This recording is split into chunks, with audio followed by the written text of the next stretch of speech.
말씀 봉독합니다. 하나님의 말씀은 고린도전서 2장 13절에서 14절 말씀 되겠습니다. 신약성경 265페이지 고린도전서 2장 13절에서 14절 말씀 같이 봉독합니다. 우리가 이것을 말하거니와 사람의 지혜가 가르친 말로 아니하고 오직 성령께서 가르친 것으로 하니 영적인 일은 영적인 것으로 분별하느니라. 육에 속한 사람은 하나님의 성령의 일들을 받지 아니하느니 이는 그것들이 그에게는 어리석게 보이며 또 그는 그것들을 알 수도 없나니 그러한 일은 영적으로 분별되기 때문이라. 아멘. 할렐루야. 오늘 주님이 함께 하십니다. 이제 우리 같이 인사할 때 오늘도 큰 은혜의 시간 됩시다. 큰 은혜의 시간 되십시다. 은혜의 시간 되십시다. 다시 한번 성령 충만 받읍시다. 성령 충만 받읍시다. 성령 충만 받읍시다. 네, 오늘은 하나님께서 고린도전서 2장 13절에서 14절의 말씀을 우리에게 허락해 주셨습니다. 오늘 같이 은혜 받고자 하는 말씀은 영적인 일을 분별하는 기준이라는 제목으로 말씀을 나누겠습니다. 오늘 첫 번째 시간이 되겠습니다. 오늘 본문에 보니까 영적인 일은 영적으로 분별하느니라 라고 말씀했어요. 그래서 우리는 모든 것을 분별할 때에 이 영적인 일들을 분별할 때에 분별할 수 있는 기준이 있어야 됩니다. 우리가 지난 시간까지는 무엇을 분별할 것이냐, 분별의 대상에 대해서 말씀을 드렸어요. 오늘부터 시작해서 다음 주일까지는 그러면 영적인 일을 분별하는 데서 어떤 기준을 가지고 분별해야 되는지 여기에 대해서 살펴보는 시간이 되겠습니다. 오늘은 성령 강림절입니다. 우리 신학교회에 성령이 임하신 날입니다. 그래서 성령 충만이 이루어진 날이 될 줄로 믿습니다. 우리가 이 구약시대에는 이 오순절을 가지고 뭐라고 불렀느냐 하면은 구약시대에는 바로 그 율법 수여절이었어요. 하나님이 이스라엘 백성들을 광야로 이끌어내어서 그들의 백성에게 율법을 주었어요. 그래서 율법을 주신 날이 바로 이 오순절 날이었어요. 그래서 오늘은 굉장히 명칭이 많은 날입니다.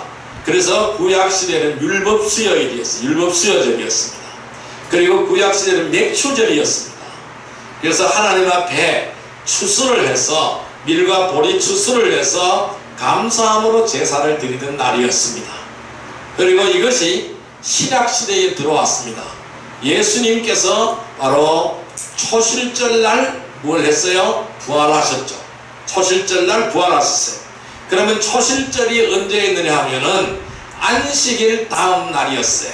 그러니까 무교절 기간 안에 있는 안식일 다음 날이었어요. 그럼 무교절 기간은 6월절 무교절을 통틀어서 일주일간 지켜지게 되겠죠. 그래서 6월절 음식을 드시고 예수님께서 성만찬을 베푸시고 제자들에게 발을 씻겨주시고 겟세마네 동산에서 체포되셨습니다. 그리고 고난받으셨어요.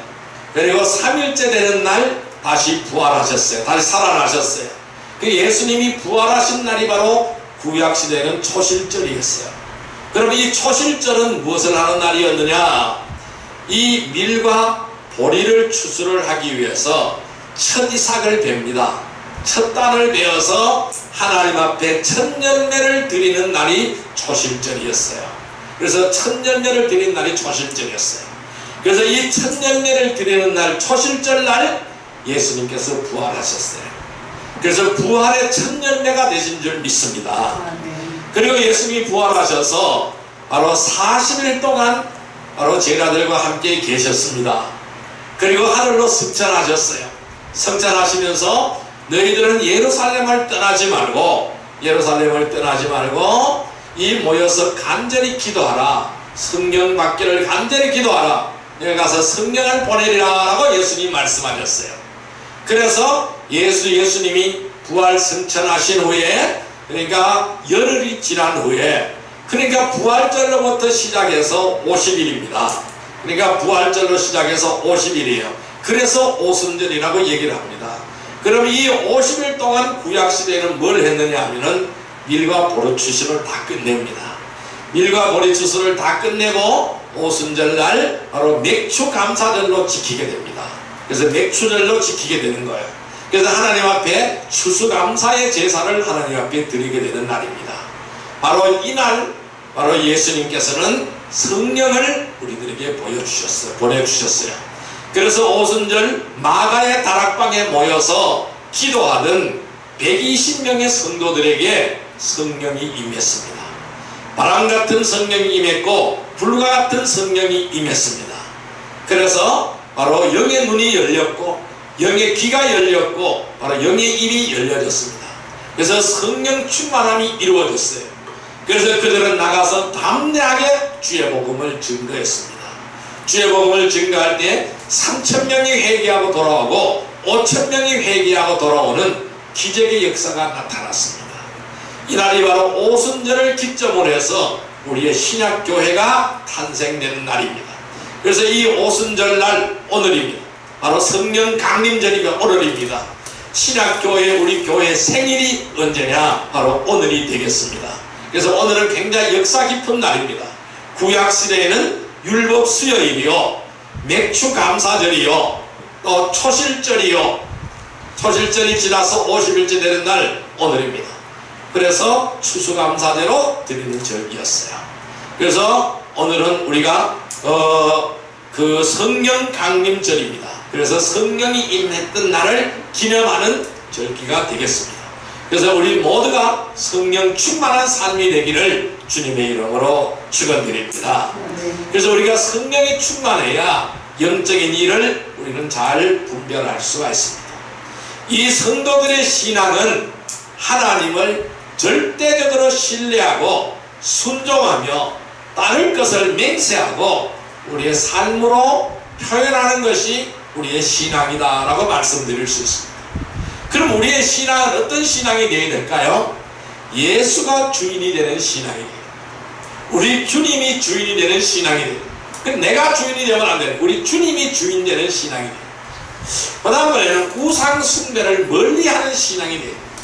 우상을 숭배하지 않는 신앙이 돼요. 그래서 이 우상 숭배라는 것은 뭘까요?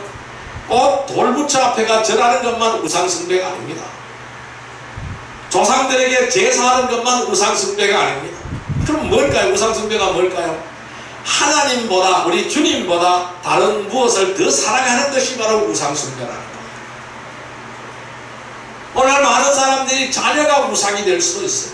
재물이 우상이 될 수도 있어요. 나의 정욕과 욕심이 우상이 될 수도 있어요. 나의 권력 욕심이 우상이 될 수도 있다는 얘기예요. 그래서 우상 숭배를 멀리하는 신앙, 오직 주님만을 사랑하는 신앙, 또 우리의 믿음은 어떤 믿음이 되어야 될까요? 옛 생활을 멀리하는 신앙이 되어야 됩니다. 우리는 새로운 피조물이고 변화된 삶을 살아가야 되는 거예요. 변화되는 삶을 살지 못하고 아직까지 옛것에 얽매여 산다면 우리는 믿음의 사람이라고 할 수가 없는 거예요. 옛 생활을 멀리하는 신앙이 되어야 되는 겁니다. 이것이 바로 우리들의 신앙이 되어야 됩니다. 성도들의 올바른 신앙이 되어야 되는 거예요. 그러면은 우리가 이러한 신앙인의 삶을 살아가기 위해서는 분별이 굉장히 중요합니다. 영적인 일을 분별하는 것이 굉장히 중요합니다. 오늘 본문에 분명히 말씀합니다. 영적인 것은 오직 영적인 것으로 분별할 수밖에 없다고 말씀하고 있습니다. 모든 영적인 것은 다 영적으로 분별해야 됩니다. 육적으로는 도저히 분별할 수가 없습니다. 자, 그래서 우리는 이 분별을 어떻게 해야 될까요? 사람의 지혜로 가르친 것이 아닌 성령님께서 가르친 것으로 분별하게 되는 거예요.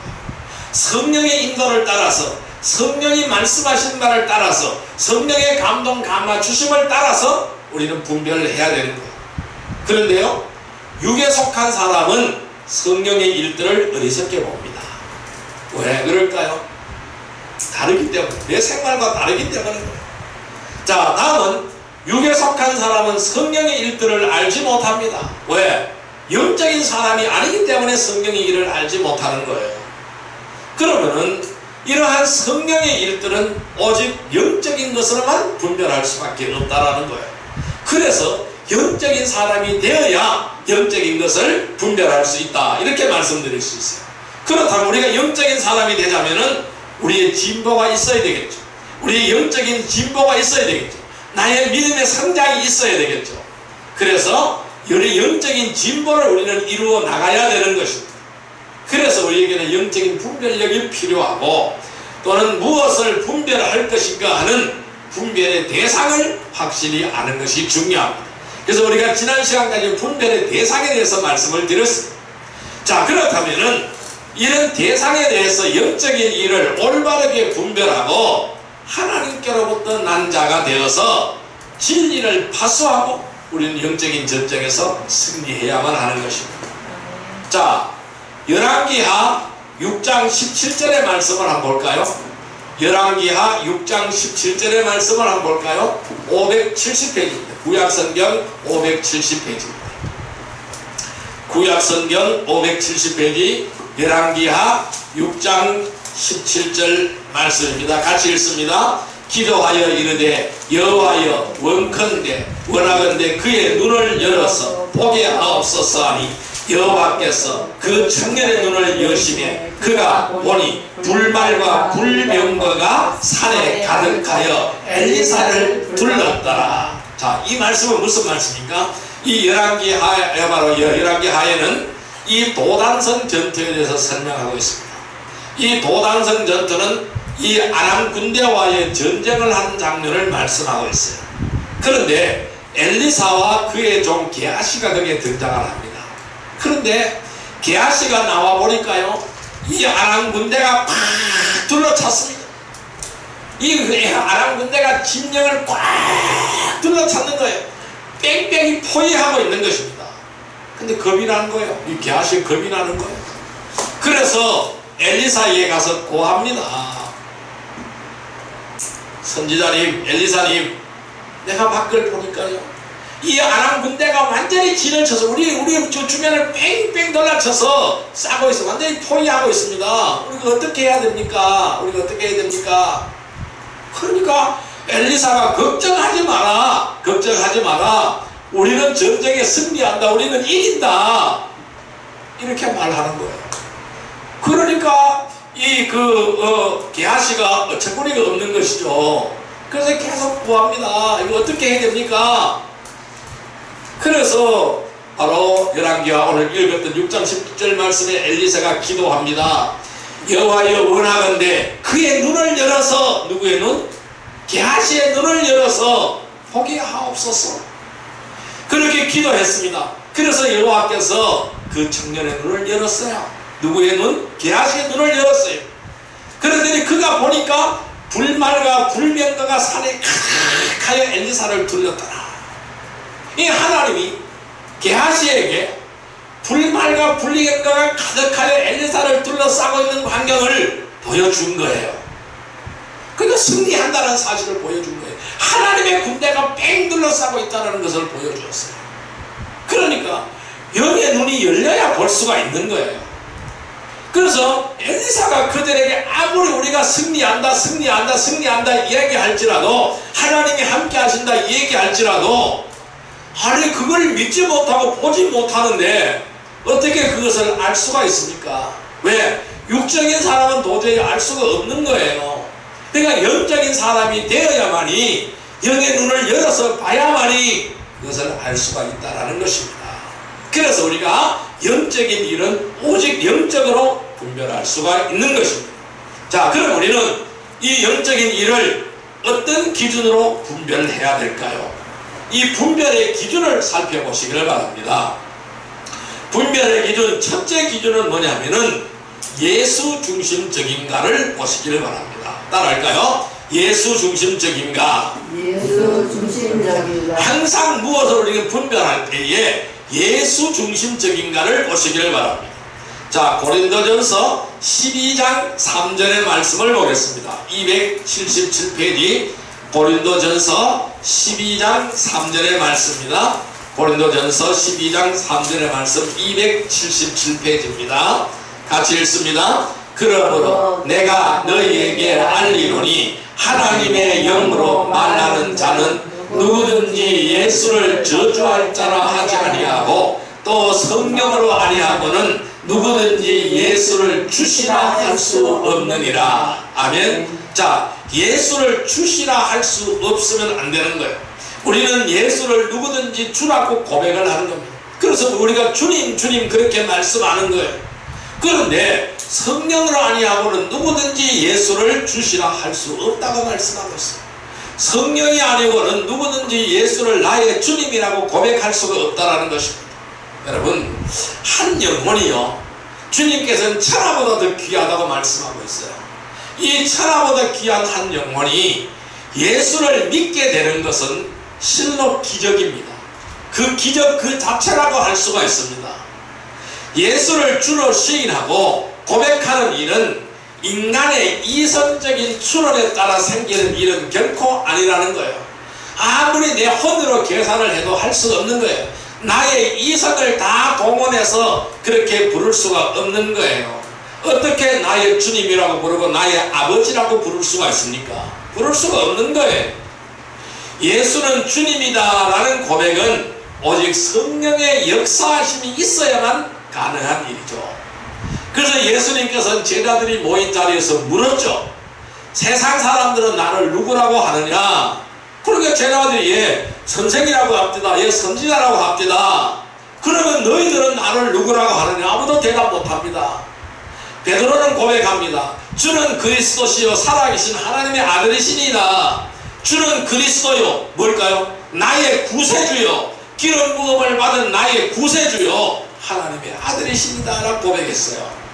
그러니까 주님께서 뭐라고 말씀했습니까? 그래 맞다. 그 고백은 네가 자의로 고백한 것이 아니라 성령께서 그렇게 고백하게 하신 것이다 라고 말씀하고 있어요. 그러니까 성령의 은혜가 아니고는 성령이 아니고는 누구든지 예수를 주라고 고백할 수가 없다라는 것입니다. 그러니까 하나님의 영 성령만이 예수를 주라고 고백할 수가 있다라는 것입니다. 물과 성령으로 거듭난 자만이 예수를 주라고 고백할 수가 있는 것입니다. 그래서 우리가 신령한 일을 분별하는 대전제는 예수를 저주하지 않고 주라고 시인하는 것입니다. 이 사람이 예수를 주라고 시인하고 있느냐, 이 사람이 예수를 주라고 고백하고 있느냐, 이것을 보면 되는 겁니다. 오늘 많은 종파들이 있어요. 그러니까 많은 이단 종교들이 많이 생겨나고 있어요. 그 사람들은 예수를 주라고 고백하지 않습니다. 예수님의 신성과 인성을 다 같이 고백하지 않습니다. 그러니까 잘못된 거죠. 고백할 수가 없는 거예요. 그래서 신령한 일을 분별하는 대전제, 우리가 가장 큰 첫 번째 전제는 예수를 주라고 고백할 수가 있느냐, 그러니까 예수 중심적인가 하는 것입니다. 그래서 분별의 첫 번째 기준이 바로 예수님을 주라고 고백하고 시인하고 예수님만을 나타내고 있는가입니다. 예수님만을 앞세우고 예수님만을 나타내고 있는가입니다. 그래서 예수님만을 나타내고 있는가를 우리는 판단해야 됩니다. 예수님 외에 다른 무엇을 나타내고 있는가? 예수님 외에 다른 무엇을 또 요구하고 있는가? 즉 오직 우리는 예수 중심적이어야 하는 것입니다. 오직 신본주의 중심이어야 한다는 것입니다. 이것을 파괴하고자 하는 자는 잘못된 자입니다. 여기에 우리는 적극적으로 대처해서 진리를 수호하는 복된 백성이 되기를 주님의 이름으로 축원드립니다.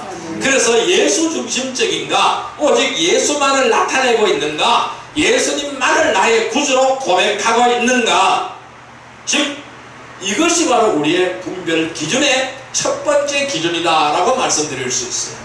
우리는 이 첫 번째 기준을 나의 믿음의 고백의 첫 번째 기준으로 삼기를, 또 분별의 첫 번째 기준으로 삼기를 주님의 이름으로 축원드립니다.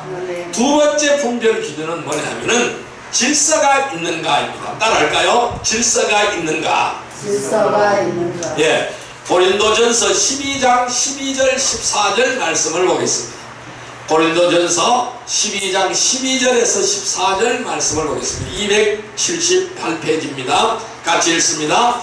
몸은 하나인데 많은 지체가 있고 몸에 지체가 많으나 한 몸인과 같이 그리스도도 그러하니라. 우리가 유대인이나 헬라인이나 종이나 자유자나 다 한 성령으로 세례를 받아 한 몸이 되었고 또 다 한 성령을 마시게 하셨느니라. 몸은 한 지체뿐만 아니요 여럿이니. 아멘. 그러니까 질서를 말씀한 거예요. 질서가 있는가 하는 질서. 그러니까 우리가 모든 것에 질서가 있어야 됩니다. 항상 우리 믿음 생활에 질서가 있어야 되는 겁니다. 그래서 여기에서는 고린도전서 12장에서는 성령의 은사에 대해서 설명을 하고 있어요. 이 성령의 은사에 대해서 12장 1절에서 11절까지 쭉 말씀하고 있어요. 그래서 성령의 다양한 은사들은 교회의 조화와 통일을 위하여 봉사하기 위하여 하나님이 우리에게 은사를 주신 것입니다. 그래서 여러가지 은사가 많이 있는 거죠. 그러니까 전도하는 은사, 말하는 은사, 돕는 은사, 가르치는 은사, 여러가지 은사의 사랑의 은사, 봉사의 은사, 구제의 은사, 여러가지 쭉 이제 많이 은사가 있는 거예요. 그럼 예언의 은사, 말씀의 은사, 다양한 은사들이 있는 겁니다. 그러면 이러한 은사들을 왜 주었을까? 하나님 왜 이러한 은사를 주셨을까? 교회의 조화를 위해서 주신 거예요. 교회의 통일을 위하여 봉사하라고 주신 거예요. 이 은사는 자랑하라고 주신 것이 아니라는 겁니다. 그럼 무엇 때문에 이 은사를 우리에게 주셨느냐? 봉사하라고 주신 거예요. 봉사하라고 주신 거예요. 그러니까 교회에 봉사하고 하나님께 봉사하고 은혜를 끼치도록 이 은사를 주신 거예요. 그런데 여기서 우리가 중요한 것은 바로 뭐냐면은 한 성령으로 세례를 받았다라고 말씀하고 있어요. 우리는 한 성령으로 세례를 받아 한 몸이 되었다라는 거예요. 한 성령으로 세례를 받아 한 몸이 되었다라는 겁니다. 그 다음에요, 한 성령을 마시게 하셨다라고 말씀합니다. 그래서 이 몸은 지체가 하나가 아니라는 겁니다. 몸은 지체가 여럿이라는 것입니다. 우리는 그리스도의 몸된 교회가 바로 교회입니다. 그리스도의 몸이 바로 교회입니다. 그러면 그리스도의 몸에 소속된 여러 지체입니다. 그 지체가 바로 성도들이라는 겁니다. 그래서 그 성도들은 각양각색의 은사를 가지고 있는 것입니다. 그래서 한 성령으로 세례를 받아서 그 그리스도의 지체들이라는 거예요. 그러면 그 지체가 각자가 지 마음대로 움직이면은 통일성이 없는 거죠. 지가 움직이고 싶은 대로 움직여버리면 통일성이 없는 거죠. 자, 우리 몸에 지체가 많이 있어요. 예를 들어서 팔이 있어요. 이 팔이 머리에서 명령하는 대로 앞으로 손을 흔들어 이렇게 명령하는 대로 가지 않고 뒤로 계속 흔든다면은 어떻게 될까요? 안 되는 거죠. 예를 들어서 다리가 앞으로 걸어가야 되는데 계속 뒷걸음치면 어떻게 될까요? 안 되는 거죠. 그러면 그 몸을 유지할 수가 없는 것이죠. 그래서 이 교회도 마찬가지, 그리스도의 몸된 교회도 마찬가지라는 것이죠. 그 여러 지체가 있는데 통일성이 있어야 된다는 것이죠. 각자가 가지고 있는 은사는 다르지만은 각자의 역할이 있고 그 역할이 다르지만은 통일성이 있어야 된다는 것이죠. 그래서 그 몸된 교회를 위해서 몸을 위해서 일하는 지체가 되어야 된다는 것입니다. 그래서 교회는 그리스도의 몸이고 성도는 그리스도의 지체이고 지체인 성도는 서로 연합해야 되는 거예요. 무엇을 통해서? 은사를 통해서, 믿음을 통해서 서로 연합을 해요. 그래서 조화가 되어서 지체의 역할을 유지를 해야 되는 것입니다. 여기서 우리가 중요한 것은 이 지체의 역할을 유지하기 위해서는 분쟁을 하면 안 되겠죠. 분쟁을 하지 말고 덕을 세워나가는데 앞장서야 되겠죠. 그래서 우리의 하나님은 어지러움의 하나님이 아니라 질서의 하나님인 줄 믿습니다. 그래서 예수님께서는 교회에 몇 가지의 직분을 주셨습니다. 온몸이 머리에 통제를 맡고 살듯이 모든 직분과 직책은 예수님의 뜻을 따라가야 되는 것입니다. 각자가 직분이 있어요. 다 다릅니다. 그러면은 그 직분이 바로 나에게 주었는데 내가 그것을 마음대로 행사해서는 안 되는 것이죠. 몸이 머리에 통제를 받는 것과 마찬가지로 우리의 모든 직분과 직책은 예수님의 뜻을 따라가야 되는 것입니다. 모든 직분은 신분의 차이가 아닙니다. 신분의 차이가 아니고 기능의 차이입니다. 이 교회는 신분의 차이가 아니 기능의 차이라는 것입니다. 이 직분과 직책은 기능의 차이라는 것입니다. 그래서 우리는 각자 주신 직분을 잘 감당하면서 그리스도께 순종해야 되는 것입니다. 교회는 하나님께서 주신 다양성을 잘 사용을 해서 공동체가 행할 수 있는 큰 능력을 발휘해 나가야 되는 것이죠. 그래서 우리는 모든 성도가 한 몸이고 그리스도의 지체라는 사실을 우리는 잊지 말아야 됩니다. 이것을 파괴하고자 하는 자는 잘못된 자입니다. 그러니까 질서가 없으면 파괴가 되는 거예요. 그래서 성도는 연합하여 한 몸을 이루는 예수 제자 공동체라는 사실을 인식하여야 합니다. 이것을 파괴하고자 하는 자는 잘못된 자에게 여기에 적극적으로 대처하여 진리를 하수하는 귀한 은혜의 백성이 되기를 바랍니다. 그래서 우리가 영적인 일을 분별하는 기준, 두 번째 기준, 질서가 있는가. 하나님은 어지러움의 하나님이 아니고 질서의 하나님이시다라는 겁니다. 그러니까 질서를 가지고 있는가라는 것을 분별하시기를 바랍니다. 세 번째 분별의 기준입니다. 세 번째는 사랑이 있는가. 한번 따라할까요? 사랑이 있는가. 사랑이 있는가. 예, 고린도전서 13장을 보겠습니다. 고린도전서 13장 1절에서 13절까지 말씀을 보시기를 바랍니다. 자, 여기에서 제일 끝에 꼭 볼까요? 13절 말씀 보겠습니다. 13절 말씀. 그런즉 믿음, 소망, 이 사랑, 이 세 가지는 항상 있을 것인데 그 중에 제일은 사랑이라. 자, 믿음, 소망, 사랑은 항상 있는데 그 중에 제일은 사랑이라 라고 말씀하고 있습니다. 우리가 고린도전서 13장은 사랑장이라고 말씀합니다. 이 사랑에 대해서 쭉 설명을 하고, 사랑이 어떤 것이냐에 대해서 쭉 설명을 하고 있습니다. 그리고 마지막 절에 자, 믿음, 소망, 사랑 이 세 가지는 항상 있는데 그 중에 제일은 사랑이라고 말씀하고 있습니다. 그럼 뭘까요? 사랑은 도대체 뭘까요? 하나님은 사랑이라는 거예요. 이 사랑의 본질은 하나님이시라는 것입니다. 거기서 13장에 보면 사랑은 오래 참고 온유하고 교만하지 않고 무례히 행하지 않고 자기의 유익을 구하지 않는다고 했습니다. 이것은 주님의 사랑의 속성입니다. 그러니까 하나님의 모습인 거예요. 모든 영적인 은사는, 다른 영적인 은사는 잠시 있다가 사라지지만은 사랑은 영원합니다. 그래서 사랑의 정의는 뭘까요? 용서입니다. 한마디로 사랑의 정의는 용서라는 거예요. 사랑을 다른 말로 바꾸어 설명한다면 용서라는 거예요.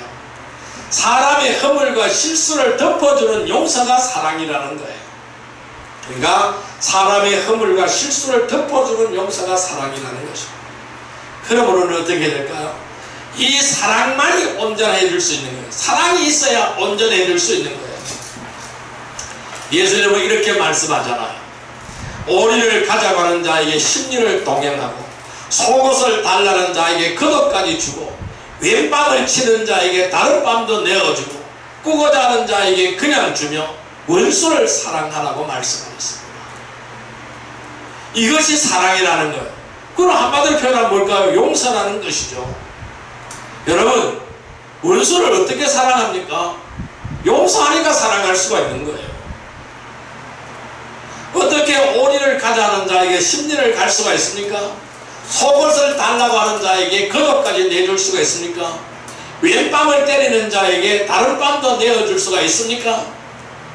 어떻게 꾸고자 하는 자에게 그냥 줄 수가 있습니까? 사랑 때문에 줄 수 있는, 사랑 때문에 할 수 있는 거예요.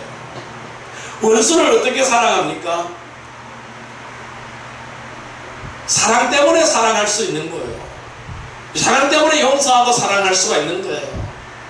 여러분, 우리가 사랑이 풍성하게 되면은요, 용서 못할 게 아무도 없어요. 사랑이 풍성하게 되면은 굶어도 배부르고 염려와 근심이 없고 만족스럽게 되는 것입니다. 이것이 사랑인 거예요. 그래서 사랑으로 우리는 온전해져야 되는 거예요. 그래서 사랑이 없으면 어떻게 될까요? 이 사랑이 없으면, 여러분, 사랑은 어떤 은사보다 귀한 것인 거예요. 그래서 최고로 귀한 것이라고 말씀하잖아요. 그래서 이 사랑이 없다는 성도는 이름뿐인 껍데기라는 거예요. 껍데기에 불과한 거예요. 내 말에 사랑이 없으면 독소 낀 화살이 되는 거예요. 그 남을 괴롭게 하는 거예요. 내 손에 사랑이 없으면 다른 사람을, 형제들을 피투성이로 만들 우려가 있는 거예요. 내 마음에 사랑이 없으면 전쟁을 일으키게 되는 거예요. 이 전쟁이라는 것은 사람과 사람과의 전쟁일 수 있고 나라와 나라의 전쟁일 수 있습니다. 그러니까 사랑이 없으면 그것은 전쟁을 일으키게 되는 거예요. 왜? 사랑이 없으면 다른 사람은 눈에 보이는 게 없거든요. 그 사랑이 없으면 용서를 못하는 거예요. 그래서 우리는 하나님의 은혜와 사랑은, 그 하나님은 우리를 배반했지만 하나님은 사랑으로 용서하고 덮어주셨잖아요. 이것이 은혜고 사랑이고 용서인 거예요. 그래서 이 하나님의 은혜와 사랑은 인간의 공로가 아니라는 것이죠. 오직 하나님의 직접적인 행위를 통하여 구원하여 주시는 은혜라는 것이죠. 그 은혜로 저와 여러분들이 구원함을 받은 거예요. 그래서 이 구원은 이 은혜의 언약을 통하여 나타나는 거예요. 그래서 예수 그리스도를 통하여 성취가 되는 거예요. 이것을 파괴하는 자는 분명히 잘못된 자이죠. 여기에 우리는 적극적으로 대처해서 진리를 파수할 수가 있어야 되는 거예요. 그래서 우리가 모든 분별의 기준, 영적인 분별의 기준은 사랑이 있는가를 봐야 돼요. 사랑이 없다면 그것은 거짓이라는 거예요. 잘못된 것이라는 거예요. 오직 사랑으로 무장하는 거룩한 성도들이 되기를 주님의 이름으로 축원드립니다. 자, 이제 말씀을 정리하여 보겠습니다. 그럼 우리는 어떻게 하여야 잘 분별할 수가 있을까요? 그래서 이 분별의 기준을 어떻게 잘 사용을 해야 될까요? 우리는 이 분별의 기준을 가지고 분별할 영적인 일은 영적으로 분별한다 그랬어요. 그렇게 분별하기 위해서는 분별하는 방법이 있어야 되겠죠. 그 방법은 뭘까요? 세상의 지혜를 버리고 하나님의 지혜로 무장하는 거예요. 따라할까요? 세상의 지혜를 버리고 하나님의 지혜로 무장하라. 하나님의 지혜로 무장하라. 예, 우리는 세상의 지혜를 버리면 되는 거예요. 이 세상의 지혜는요, 성령을 부인하고 표적을 구합니다. 성령을 부인하고 표적을 구하고 철학적인 사고에 의존하는 지혜입니다. 그렇기 때문에 모든 인본주의의 지혜가 여기서 나오는 거예요. 그래서 주님의 뜻 쫓기를 거부하고 멸망을 자초하는 거예요. 그래서 우리는 세상의 지혜를 버려 하나님의 지혜로 무장하는 거룩한 백성이 되기를 주님의 이름으로 축원드립니다. 그러면 이 하나님의 지혜는 뭘까요? 십자가 도가 하나님의 지혜입니다. 이 십자가의 도인 하나님의 지혜는 인류를 향한 유일한 소망의 통로입니다. 그래서 이것을 믿는 자에게는 구원의 능력이 되는 것입니다. 우리는 십자가의 지혜로 충만하기를 바랍니다. 모든 사람에게 구원을 주시는 하나님의 능력으로 충만하시기를 바랍니다. 이것이 바로 십자가의 지혜인 것입니다. 이 십자가의 지혜로 충만할 때에 하나님의 지혜로 충만하게 되는 겁니다. 그래서 우리가 세상 지혜를 버리고 하나님의 지혜로 무장할 때에 잘 분별할 수가 있습니다.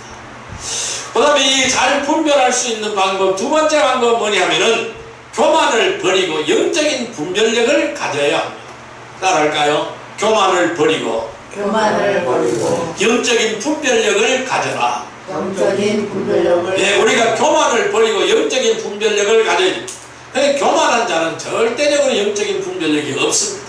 왜? 자기가 최고인데 어떻게 하나님의 능력으로 무장할 수 있어요? 어떻게 성령의 사람이 될 수 있어요? 성령의 인도함을 받을 수 있을까요? 없는 거예요. 그래서 우리는 교만을 벗어버리고 내 자아와 내 정욕과 모든 걸 십자가에 못 박아 버려야 되는 거예요. 날마다 죽는 경험을 해야 되는 거예요. 그래서 늘 성령으로 충만한 삶이 되어야 되는 거예요. 그래서 영적인 일들을 분별하여 영적인 사람이 되어야 되는 거예요. 그래서 십자가의 구원을 체험하는 복된 성도들이 되시기를 바랍니다. 그래서 우리는 영적으로 잘 분별할 수 있는 거룩한 백성이 되기를 바랍니다. 오늘 세 가지를 말씀드렸어요. 예수 중심적인가, 질서가 있는가, 사랑이 있는가. 이것이 바로 분별의 기준이라고 말씀드렸습니다. 그래서 이 기준을 가지고 분별하려면 내가 영적인 사람이 되어야 됩니다. 내가 영적인 사람이 되기 위해서는 세상 지혜를 버리고 교만을 버리고 하나님의 지혜로 무장하고 그래서 영적인 분별력을 가지고 영적인 사람이 되어서 영적인 일을 잘 분별하는 바로 그리하여 승리하는 삶을 사는 거룩한 백성들이 되기를 주님의 이름으로 축원드립니다. 기도드립니다. 만왕의 왕이시오 만주의 주가 되시는 사랑과 은혜의 아버지 하나님 감사합니다. 오늘 우리에게 주님께서는 분별하라고 말씀하셨습니다. 영적인 일은 영적으로야만 분별할 수 있다고 말씀하셨습니다. 늘 우리가 영적으로 잘 분별할 수 있는 은혜를 허락하여 주옵소서. 우리가 예수 중심적인가 질서가 있는가 사랑이 있는가라는 기준을 가지고 분별하게 하여 주옵소서. 그래 우리는 세상의 지혜를 버리고 하나님의 지혜로 무장하고 교만을 버리고 영적인 분별력을 가지고 바로 영적인 사람이 되어서 늘 영적으로 분별하는 삶을 통해서 늘 성령의 인도함을 따르며 하나님의 거룩한 뜻을 이루어드리는 충만한 성도들이 다 되게 하여 주옵소서. 예수님의 이름으로 감사하며 기도드리옵나이다. 아멘.